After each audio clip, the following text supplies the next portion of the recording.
नमस्कार दोस्तों, स्वागत है आप लोग का एक बार फिर से द IR शो में। तो दोस्तों, अब एक बहुत बड़ा टर्निंग पॉइंट देखा जा रहा है तालिबान को लेके और पंजशीर वैली को लेके। तो दोस्तों, दरअसल ये हुई है कि अब ये माना जा रहा है कि इंडिया जल्द ही जो है वो पंजशीर रेजिस्टेंस फोर्स को, जिसको PRF भी कहा जा रहा है या जिसको नॉर्दर्न अलायंस 2.0 भी कहा जा रहा है, उसकी अब मदद करना शुरू कर देगा। क्योंकि दोस्तों, इसकी शुरुआत एक तरीके से हो चुकी है, जैसा कि आप यहाँ स्क्रीन पे देख सकते हैं। PM Modi speaks to Putin over Afghanistan situation. और दोस्तों, जो इन्होंने बात की है, ये एक्सपर्ट्स बता रहे हैं कि करीबन 45 मिनट बात की है, और जिसमें विशेष जो फोकस रहा वो अफ़गानिस्तान रहा, जिसकी जानकारी दोस्तों नरेंद्र मोदी ने स्पेशली जो है अपने जो है ट्विटर अकाउंट से भी दी कि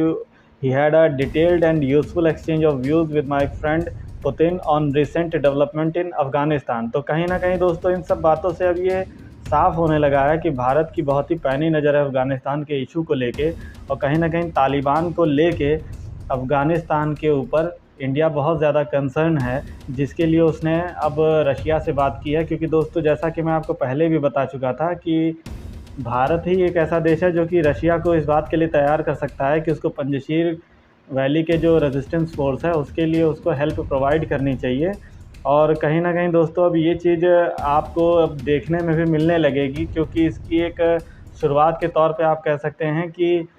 एक दिन पहले ही रशिया ने इस बात के लिए वो रेडी हो गया कि वो जो अपने जो हथियार हैं उनको कम दाम पे बेचना शुरू करेगा, अपने जो CSTO एग्रीमेंट के तहत जो उसके जो देश शामिल हैं, जिसमें दोस्तों तजिकिस्तान भी शामिल है, जो कि एकदम पड़ोसी है अफ़गानिस्तान का। और अभी रिपोर्ट्स भी आई थी कि तजिकिस्तान ने कुछ एम्यूनेशन और कुछ हथियार जो हैं वो प्रोवाइड किए हैं पंजशीर रेजिस्टेंस फोर्स को। तो जिसका आप इनडायरेक्ट अगर कनेक्टिंग द डॉट की अगर आप बात करेंगे, तो इसका मतलब ये हुआ कि कहीं ना कहीं से अब इनडायरेक्ट रूट के ज़रिए जो पंजशीर रेजिस्टेंस फोर्स है उसको अब हेल्प प्रोवाइड करने का काम किया जा रहा है, जिसके पीछे दोस्तों अब कहीं ना कहीं भारत अपनी रणनीति के तहत काम कर रहा है। और अब इसके लिए उसने कहीं ना कहीं अब रशिया को भी तैयार करना शुरू कर दिया है। क्योंकि अगर ऐसा ना होता तो रशिया इस बात के लिए तैयार ना होता कि अब वो अपने जो पड़ोसी देश हैं, ख़ासतौर से वो पड़ोसी देश जो कि अफ़गानिस्तान के भी पड़ोसी हैं, उनको हथियार कम दाम पे बेचेगा। क्योंकि आप भी जानते हैं तजिकिस्तान जैसे जो देश हैं वो बहुत ज़्यादा कॉस्ट पे हथियार नहीं प्रोवाइड कर सकते हैं। जब वो खुद नहीं ख़रीद पाएंगे तो वो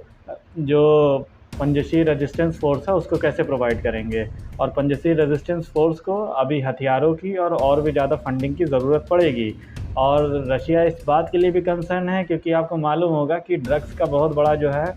एक ट्रैफिकिंग की जाती है अफ़गानिस्तान से। और रशिया की सबसे बड़ी प्रॉब्लम ये है कि वहाँ पे जो पॉपुलेशन है वो गिर रही है। तो रशिया को इस बात का भी डर है कि अगर वैसे ही उनके यहाँ जो यूथ है 10 से 15% जो यूथ है वो ड्रग्स में फंसी हुई है, तो अगर वहाँ से अगर बहुत ज़्यादा अगर बढ़ता है ट्रैफिकिंग ड्रग्स की, तो किसी ना किसी तरह ये रशिया को ही और रशिया के जो यूथ हैं उनको ही परेशान करने का काम करेगी। और जिसके लिए रशिया ने अभी एक दिन पहले ही स्टेटमेंट दी थी कि रशिया और रशिया के जो पड़ोसी, जो कि साथ ही साथ पंजशीर वैली के भी जो पड़ोसी हैं, यानी कि अफ़गानिस्तान के भी जो पड़ोसी हैं, उनके यहाँ वो किसी भी तरीके के अफ़गान रेफ्यूजीज़ को आने से पहले सतर्क करेगा और अलर्ट करेगा, ताकि जो है रेफ्यूजीज़ की आड़ में जो है वो तालिबानी या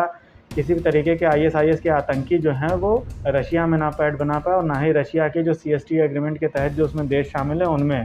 तो इससे आप समझ सकते हैं कि रशिया कहीं ना कहीं अभी इस बात को लेके काफ़ी केयरफुल है कि उसको किस तरीके से डील करना है। क्योंकि अब रशिया ने अपना स्टेटमेंट साफ़ कर दिया है कि वो तब तक अफ़गानिस्तान की जो तालिबानी गवर्नमेंट है उसको तब तक रिकग्निशन नहीं देगा जब तक कि वो सिक्योरिटी पॉइंट ऑफ व्यू से और टेरर पॉइंट ऑफ व्यू से वो पूरी तरीके से एश्योर नहीं हो जाता है। इसी को देखते हुए दोस्तों, भारत ने अब अपने जो एक डिप्लोमेटिक चैनल के थ्रू लामबंद करना शुरू कर दिया है। क्योंकि मैं आपको बता ही चुका हूँ कि भारत ही एक ऐसा देश है, वो चाहे ईरान हो या अफ़गानिस्तान हो या आपके जो अफ़गानिस्तान की जो पंजशीर वैली है, तालिबान को तब कोई बात ही नहीं की जा सकती। लेकिन उसके अलावा चाहे रशिया हो या तजिकिस्तान हो, इन सब देशों से अच्छे संबंध हैं भारत के, और भारत कहीं ना कहीं एक अच्छे मीडिएटर का काम कर सकता है, क्योंकि भारत के इन सब देशों के साथ अच्छे संबंध हैं। और साथ ही साथ आपको मालूम होगा कि भारत का तजिकिस्तान में एक फरखौर एयरबेस भी है, जहाँ से माना जा रहा है कि भारत जो है अपनी एक एयर की जो हेल्प है वो प्रोवाइड करना शुरू कर सकता है। इसलिए अब आने वाले समय में काफ़ी इंटरेस्टिंग होगा देखना कि किस तरीके से वहाँ डेवलपमेंट होती है। क्योंकि ये अच्छी जो एक डेवलपमेंट हम लोग को देखने को मिल सकती है वो हो सकता है 31 अगस्त के बाद देखने को मिले, क्योंकि तब तक जो है सारे देश जो अपने अपने नागरिक हैं और अपने अपने जो सैनिक हैं उनको वहाँ से निकाल लेंगे। तो उसके बाद हो सकता है कोई एक बहुत बड़ी डेवलपमेंट देखने को हम लोग को मिले। इसी बीच दोस्तों एक अच्छी खबर ये देखने को मिली है कि रेजिस्टेंस फोर्स ने अपने ट्विटर के अकाउंट से एक ट्वीट किया जिसमें उन्होंने ये बताया कि उन्होंने जो अंजुमन पास है उसको दोबारा जो है रिकैप्चर कर लिया तालिबान के पास से, क्योंकि तालिबान ने इस पास को कैप्चर करके इनकी फूड सप्लाई को कट करने की कोशिश की थी,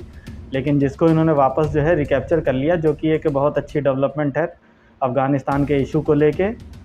इसी के साथ में एक अच्छी डेवलपमेंट ये भी देखने को मिली है कि G7 देशों की एक इमरजेंसी मीटिंग बुलाई है बोरिस जॉनसन ने, जिसमें उन्होंने कुछ अच्छी जो है सलाह दी हैं तालिबान को टैकल करने के लिए और साथ ही साथ चाइना को टैकल करने के लिए। क्योंकि आपको मालूम होगा कि पाकिस्तान और चाइना बहुत जल्द ही जो हो सकता है तालिबान की गवर्नमेंट को रिकग्निशन दे दें। तो इसको टैकल करने के लिए बोरिस जॉनसन ने 2 अच्छे आइडिया दिए हैं। उन्होंने ये कहा है कि G7 के जो देश हैं वो पूरे तरीके से क्या करें, सारे देश मिलके तालिबान के ऊपर जो है और अफ़गानिस्तान के ऊपर सैंक्शंस लगा दें, जिससे किसी भी तरीके के अगर लिथियम और किसी भी तरीके के अगर खनिज का अगर वहाँ से एक्सट्रैक्शन करके उसका व्यापार करने के और उसका लाभ उठाने की कोशिश अगर चाइना करता है तो सैंक्शंस की वजह से वो उसका कोई लाभ ना उठा पाए, जिसकी वजह से अगर कोई मनी बेनिफिट अगर चाइना को उससे नहीं मिलेगा तो उससे सुपर पावर बनने का उसका सपना भी टूटेगा। साथ ही साथ जो तालिबान के साथ जो रिलेशन इस्टेब्लिश करने की कोशिश कर रहा है इन टर्म्स ऑफ मनी, वो भी उसको नहीं मिल पाने के कारण वो अपने संबंधों को भी कहीं ना कहीं फिर बाद में जाके पीछे ही खींचेगा। तो एक अच्छा आइडिया दिया है दोस्तों। अब इसके बाद देखने वाली डेवलपमेंट ये होगी कि अब 31 अगस्त के बाद किस तरीके की डेवलपमेंट होती है। बाकी दोस्तों इस पूरे इशू पे अब आपकी क्या राय है, अपनी राय ज़रूर आप कमेंट बॉक्स में दीजिएगा। और जिन्होंने चैनल को सब्सक्राइब ना किया हो प्लीज़ सब्सक्राइब कर लें, लोगों के साथ ज़्यादा से ज़्यादा शेयर करें जिससे ज़्यादा से ज़्यादा लोग इस चैनल के साथ जुड़ें, और बेल आइकन को प्रेस करना ना भूलें for the future notifications. Thank you दोस्तों, thank you for watching the video. जय हिंद, जय भारत।